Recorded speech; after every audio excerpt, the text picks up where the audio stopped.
जय आदिशक्ती. मी संगीता खोकले. अदृश्य अस्तित्व या चॅनलमध्ये सर्व ईश्वरांच्या लाडक्यांचे आणि लाडक्या निंदकांचे देखील मनपूर्वक स्वागत. बंधू आणि भगिनींनो, आपण आज अशा विषयावरती चर्चा करणार आहोत की ज्यांच्याकडे संचार येतोय ती व्यक्ती काही विशेष असते का, आणि संचार हा कुणाकडे येतो, म्हणजे संचार आपल्याला केव्हा होतो या विषयावरती, कुणाकडे म्हणल्यापेक्षा किंवा संचार आपल्याला केव्हा येतो या विषयावरती आजची चर्चा आहे. आणि संचार नुकताच आलेला आहे, अगदी 7 किंवा 8 दिवस झालेले आहेत, आणि तो संचार जे काही बोलतोय ते बाकी पूर्णपणे खरं आहे का या विषयावरती आजची चर्चा आहे. आणि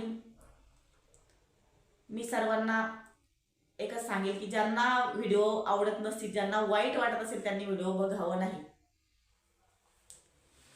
हे सर्व ईश्वरांच्या लाडक्यांसाठी व्हिडिओ आहेत. ज्यांना वाईट वाटत असेल त्यांनी व्हिडिओ बघू नये. आणि बंधू भगिनींनो, तुम्ही जर माझ्या चॅनलमध्ये पहिल्यांदा आला असाल तर माझ्या चॅनलला सबस्क्राईब करायचं आहे. बंधू आणि भगिनींनो, संचार आपल्याला केव्हा होतो बघा, आपण आपल्या भक्तीची जेव्हा उत्कट अवस्था होते तेव्हा आपल्याला संचार येत असतो. मग तसं पाहिलं तर तुम्ही म्हणाल की काही व्यक्ती आहेत की त्यांना भक्तीची आवड असते किंवा देवाची सेवा करण्याची आवड असते, आणि काही व्यक्तींना बिलकुल आवड नसते, ते देवाची पूजा देखील कधी कधी करत नाही किंवा देवाची पूजा कधीच करत नसतील, मग त्यांच्या शरीरामध्ये संचार होतो.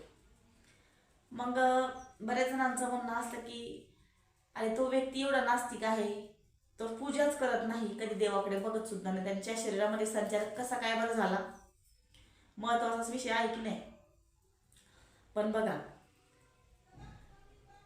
या जन्मामध्ये ते देवाची पूजा करत नाहीत तुम्हाला असं वाटतं, पण गेल्या जन्मातलं त्यांची भक्ती असेल, आणि ते गेल्या जन्मात त्यांचं काही बाकी राहिलेलं असेल, गेल्या जन्माची त्यांची भक्तीची उत्कट अवस्था असू शकते, तो संचार त्यांचा म्हणजे त्यांच्या भक्तीची जेव्हा उत्कट अवस्था होते तेव्हा संचार येतो, बरोबर.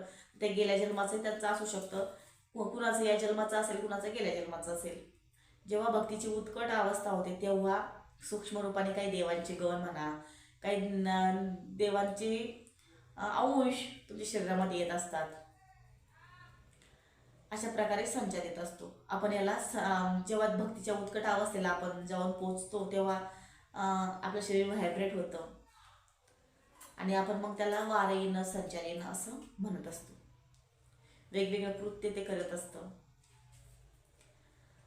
बंधू आणि भगिनींनो, आपण जेव्हा आपण भक्तीच्या उत्कट अवस्थेला पोचतो तेव्हा आपण जेव्हा आपण भक्तीच्या उत्कट अवस्थेमध्ये पोचतो तेव्हा आपल्याला जेव्हा संचार येतो तेव्हा मग आपण अजून देवाकडे वळल्या जातो, म्हणजे अध्यात्मामध्ये वळल्या जातो की पूजा वगैरे करायला, सेवा करण्यामध्ये.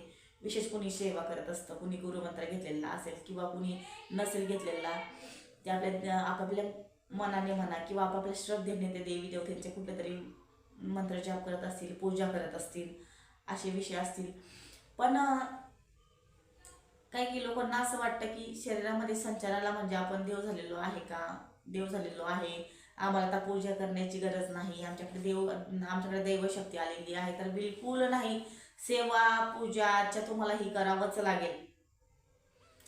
संचार जरी देखील आला पण तुम्ही देव थोडी ना झाले, तुम्हाला सेवा ही करावीच लागणार. आमचे बाबा नेहमी सांगतात की, आणि आमच्या बाबांनी आम्हाला नेहमी दाखवून देतात की तुम्हाला संचाराच्या पुढे जायचं आहे. आमचे बाबा नेहमी आम्हाला ते शिकवतात, आणि आमच्या बाबांनी आम्हाला पुढे देखील नेलेलं आहे की संचारावरती थांबून तिथे राहायचं नाही, संचाराच्या पुढे निघून जायचं आहे. तर मी देखील माझ्या शिष्यांना तेच सांगते की संचारावरती अवलंबून राहायचं नाही, संचाराच्या पुढे निघून जायचं आहे. जेव्हा तुम्ही संचाराच्या पुढे वाटचाल करसाल तेव्हा त्या ईश्वरापर्यंत तुम्ही पोहोचसाल. संचार येणं म्हणजे भक्तीची उत्कट अवस्था आहे, त्या पुढे आपल्याला जायचं आहे.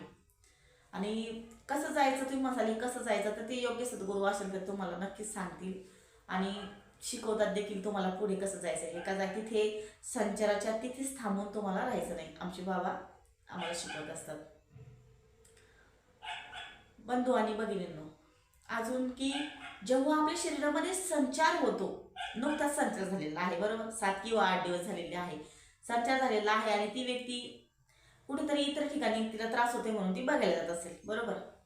पण ती व्यक्ती जिथे बघायला गेली तिथे तिच्या शरीरामध्ये संचार येतोय आणि ती व्यक्ती दुसऱ्याच भाकीत सांगायला सुरू करते. म्हणजे जे काही गादीधारक असेल, तू असा आहे, तू तसा आहे, तू अमुक आहे, तू तमुक आहे, म्हणजे दुसऱ्यांनाच इतरांनाच नाव बोट ठेवत असेल. तर मग प्रश्न इथं असा येतो की जे संचार बोलतो ते खरं असू शकतं का? तर बघा, संचार असेल किंवा कुठलीही शक्ती असेल तर आपण ज्या गोष्टीसाठी आपल्याला त्रास होतो त्या गोष्टी आपण कुठेतरी बघायला जातो ना, आपल्याला त्रास होतो म्हणून, आणि आपल्याला मार्ग मिळत नाही म्हणून आपण बघायला जातो, बरोबर की नाही? तर मग तुम्ही जिथे जाताय त्याच तुम्ही काहीतरी उलट पालट काहीतरी सांगत बसता, तुमच्या शरीरामध्ये संचार येऊन तुम्ही तिथे वेगळं काहीतरी बोलत असताय.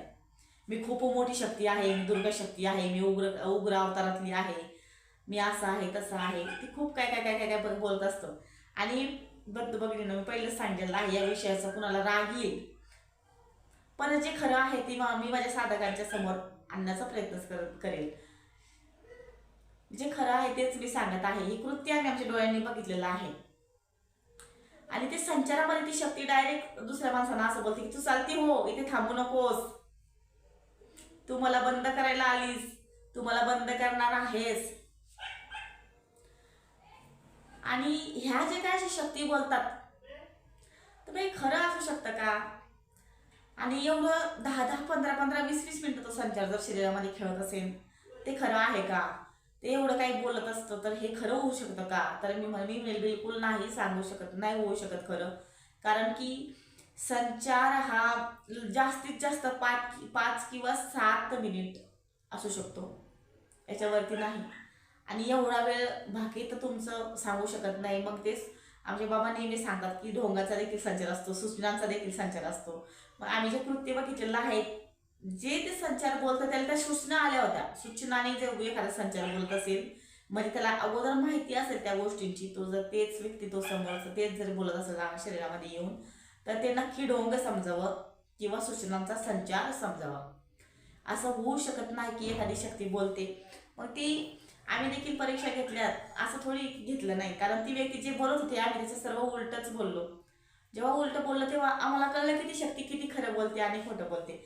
जर त्या शक्ती जी आदिशक्ती आहे समोर, तिच्या शरीरामध्ये संचार झालेला आहे आदिशक्तीचा, आणि समोर कोण आहे ते जर ते व्यक्ती समोर जर तिला खरोखर बंद करणार आहे का किंवा तिला मोकळं करणार आहे हे जर त्या व्यक्तीला म्हणजे त्या शक्तीला कळत नसेल तर मग ते संचार खोटा समजावा किंवा मग सूचनांचा समजावा, असं देखील होऊ शकतं.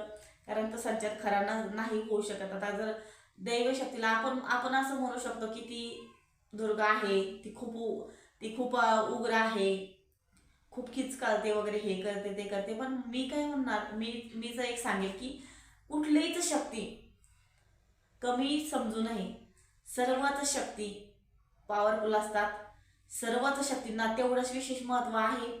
कुठली शक्ती कमी आणि कुठली शक्ती जास्त असं होऊ शकत नाही. कालिकेचं जर म्हटलं तर कालिका ही उग्र आहे, थोडंसं कालिकेचा संचार झाला तर थोडासा आरडा ओरडा किंचकाळणे वगैरे हे कालिकेच्या संचारामध्ये होतं. ती तशी उग्र अवतारामध्येच येते आणि ते खूप भयानक उग्र असतं. आणि हे जे मी तुम्हाला सांगितलं हे समोर मी बघितलेलं आहे, तसा तो बिलकुलही संचार तो नाहीये. म्हणजे मी काय म्हणते की धमकींमध्ये असं कोणी जर तुम्हाला घेत असेल की मी याव आहे त्याव आहे, मी खूप उग्र आहे, असं तसं हे होऊ शकत नाही. याच्यामध्ये असल्या लोकांना मार्गदर्शन काय, असले लोक मग जर त्यांना स्वतःचा मार्ग पाहिजे आहे ते दुसरीकडे जातात आणि दुसरीकडेच लोकांचं भाकीत सांगत बसतात. तर मला काय म्हणायचं की अरे तुमच्या शरीरामध्ये जर शक्ती आहे ती जर दुसऱ्यांचं भाकीत सांगते तर मग ती स्वतःचं का सांगत नाही? तिला स्वतःचं का कळत नाही? तिचं काय करायचं आहे पुढे तिने सांगावं ना.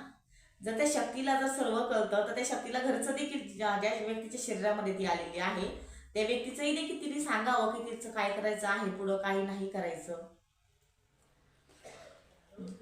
एखादी ती व्यक्ती जर स्वतःचा डायरेक्ट म्हणजे दुसऱ्या व्यक्तीचा समोर जर अपमान करत असेल की तू इथून निघून जा, चालती हो, यावं त्यावं असं जर कोणी करत असेल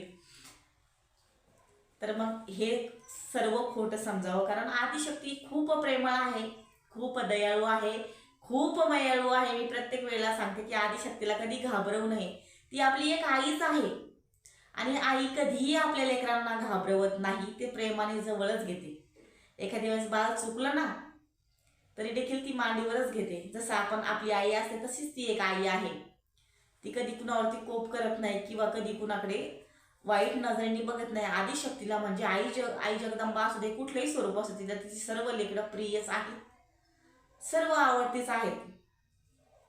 जसं आपण आपल्या लेकरांनी जर आपल्या मांडीवरती घाण केली तर आपण मांडी कापून टाकतो का?